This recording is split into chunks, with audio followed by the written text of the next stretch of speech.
Благодарам. Ќе бидам многу кратка. Како што кажа министерот, секторот за енергетика во последниве 5-6 месеци имал помош од страна.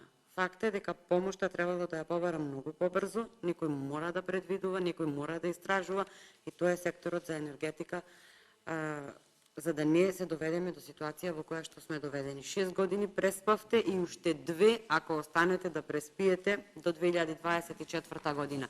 Значи, ние 8 години само сме уништиле нешто што требало да се надгради и да се доизгради уште нешто ново. Пари трошиме како да сме изградили 300 до 500 мегавати ново, новото го нема, старото е уништено. Долго време ќе имаме последици од ваквото работење. Со овој амандман и за да се прифати овој амандман не е потребна изработка на правилници и препораки, како што сватив. Станува збор само за почеток на обука за енергетски контроли на големите трговци и не знам зошто е потребна цела година, а да не може да се реализира истото во рок од 3 месеци.